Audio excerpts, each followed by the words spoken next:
because a dream related by Joseph contained thoughts that seemed to violate the natural sense of fitness as regards the parent-child relationship. His father Jacob rebuked him. GE 37. 10 When Jesus Christ told his disciples that suffering and an executional death awaited him, Peter rebuked him with the words, "Be kind to yourself, Lord. You will not have this destiny at all." Mount 16. 22 Since Peter was wrong, Jesus rightly rebuked him in very strong terms. "Get behind me, Satan, because you think, not God's thoughts, but those of man." Mr. 8. 33. Beneficial. Though a rebuke from a wise person may hurt, the inspired counsel is. Better is it to hear the rebuke of someone wise than to be the man hearing the song of the stupid ones. EC 7. 5 The rebuke from a wise man, when accepted in the right spirit and acted on, can bring about improvement in a person's conduct. The sensible person is more deeply affected by a simple rebuke than is the senseless person who receives 100 strokes for a misdeed. PR 17. 10 Congregational rebuke in the form of disfellowshipping may bring the wrongdoer to his senses, as it appears to have done in the case of an incestuous man at Corinth. 2 Co 2. 6, 7. 1 Co 5. 1-5. Rika. Apparently the name of a Judean site. It is mentioned along with genealogical information for the tribe of Judah. 1 Ch 4. 12. Rechab Rechab charioteer. 1. A Benjamite son of Rimmon of Beerotite. Rechab and his brother Baanah, both captains of marauding bands, murdered Ishbosheth, the son and successor of Saul, and presented his head to David, expecting to win favor, but David had them both executed for their wicked deed against a righteous man. 2 Sa 4. 2, 5-12. 2. A Kenite father or ancestor of Jehu's companion Jehonadab and forefather of the Rechabites. 1 Ch 2. 55. 2 Chi 10.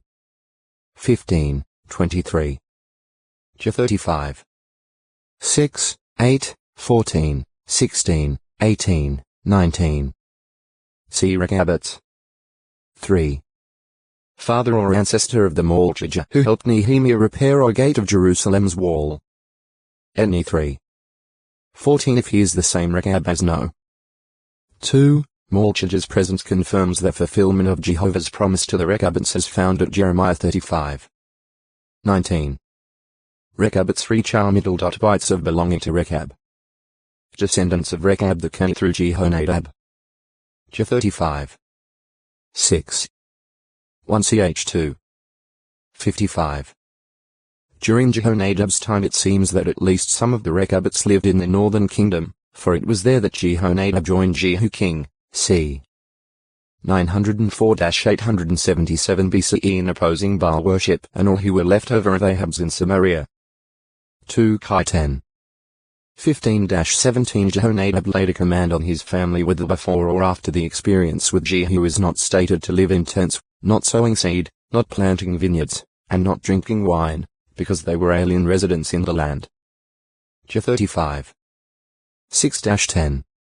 In the final part of Jehoiakim's reign 628,618 BCE a number of Rechabites dwelt in Judah. When Nebuchadnezzar came against the land, the Rechabites entered Jerusalem for protection from the Chaldeans and Syrians. At Jehovah's order, Jeremiah brought Yaazaniah their leader and all the Rechabites to a dining room in the temple. Ch 35. 1-4 That they could all fit in one of the temple's dining rooms. O text to acute miritra longo. Reconciliation 760 Reconciliation. To reconcile means to bring back into harmony or cause to be friendly again. Also to adjust or settle, as in reconciling differences. In Greek, the words related to reconciliation are derived from the verb al middle. Lasso, which, basically, means change, alter. Act 6. 14. 4. 20. Int. Thus, the compound form middle. Tal middle. Lasso, while meaning, basically, exchange, came to have the meaning reconcile. Row 5. 10 Paul used this verb when speaking of a woman's making up again with her husband, from whom she had separated. 1 Co 7. 11 The related die:(al:) appears at Matthew 5:24 in Jesus' instructions that a person should first make his peace with his brother before presenting an offering on the altar. Reconciliation to God.